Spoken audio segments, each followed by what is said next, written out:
যুক্তরাষ্ট্রের সর্বোচ্চ ক্ষমতার আসনে ট্রাম্পের অধিগ্রহণের পর দেশটিতে বেশ কিছু আমূল পরিবর্তন পরিলক্ষিত হবে তা আগেই অনুমান করা যাচ্ছিল। ট্রাম্পের শপথ গ্রহণের পরপরই তার দেওয়া উল্লেখযোগ্য প্রতিশ্রুতিগুলোর মধ্যে তিনি বেশ কয়েকটির উপর ইতোমধ্যে কাজ করা শুরু করে দিয়েছেন। তার কাজের এমন অগ্রগতিকে বিবেচনা করে রুশ দার্শনিক ও চিন্তাবিদ আলেকজান্ডার ডুগিন মন্তব্য করেছেন যে সামনে ওয়াশিংটন বিশ্বের নেতা সেজে নয়, বরং এক স্বতন্ত্র সাম্রাজ্য হিসেবে নিজ স্বার্থ হাসিলের চেষ্টা চালিয়ে যাবে। তিনি মনে করেন বিশ্ব এক মেরুকেন্দ্রিক ব্যবস্থা থেকে বহু মেরুকেন্দ্রিক ব্যবস্থার দিকে এগিয়ে যাচ্ছে। সেই সঙ্গে ইরান ও রাশিয়ার মতো দেশগুলোকেই এই ঐতিহাসিক ক্রান্তি লগ্নের জন্য প্রস্তুত হতে হবে। সম্প্রতি ইরানের রাষ্ট্রীয় সম্প্রচার সংস্থা সাহাব নেটওয়ার্কের রুশ চ্যানেলকে দেওয়া এক সাক্ষাৎকারে তিনি বিশ্বের ভূ রাজনৈতিক পরিস্থিতি, ট্রাম্পের ক্ষমতা ফিরে পাওয়া, নতুন বহুজাতিক ব্যবস্থায় ইরান ও রাশিয়ার অবস্থান এবং মার্কিন পররাষ্ট্র নীতিতে ব্যাপক পরিবর্তন নিয়ে এসব কথা বলেন। মার্কিন কৌশলগত নীতিতে ব্যাপক পরিবর্তন আসার কথা তুলে ধরে ডুগিন মত প্রকাশ করেন, লিবারেলিজম বা কথিত উদারনৈতিকতাবাদ ও বিশ্বায়ন ভিত্তিক মার্কিন একাধিপত্য বা কর্তৃত্বকামিতার অবসান ঘটেছে। সাংস্কৃতিক প্রভাব খাটানো, স্বাধীন দেশগুলোর সার্বভৌমত্বকে দুর্বল করা ও প্রচারণা ভিত্তিক কৃত্রিম বিপ্লব বা রঙিন বিপ্লবগুলোকে নেপথ্য থেকে পরিচালনা করা, এসবের পরিবর্তে এখন যে নতুন কৌশল মার্কিন সাম্রাজ্যবাদ বেছে নিয়েছে তা হলো এক ধরনের সাম্রাজ্যবাদী জাতীয়তাবাদ।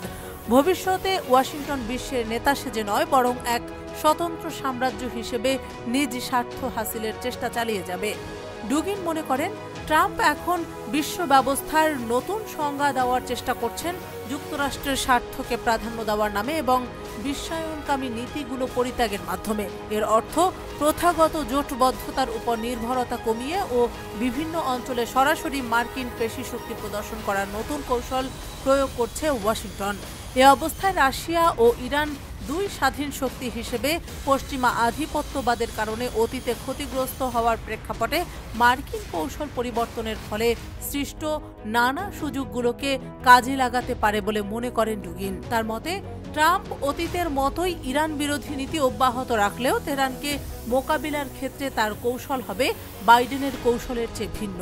ডেমোক্র্যাট দলীয় প্রশাসনের পর্যায়ক্রমিক ক্ষয় সাধন কৌশলের বিপরীতে ট্রাম্প সরাসরি ও দ্রুত চাপ দেওয়ার নীতি ব্যবহার করতে চাইবেন।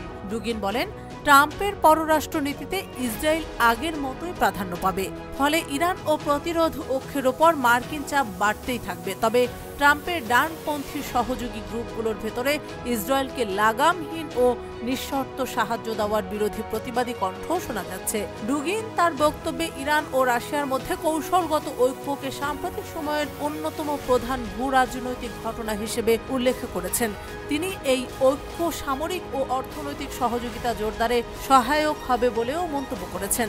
তার মতে ইরানের উচিত রাশিয়ার পারমাণবিক ছায়াতলে আশ্রয় নেওয়া এবং বিনিময়ে রাশিয়া এ অঞ্চলে ইরানের ভূ রাজনৈতিক সুবিধাগুলোকে ব্যবহার করতে পারে, যার মধ্যে রয়েছে পারস্য উপসাগর ও দক্ষিণ এশিয়ার সঙ্গে যোগাযোগের সুবিধা।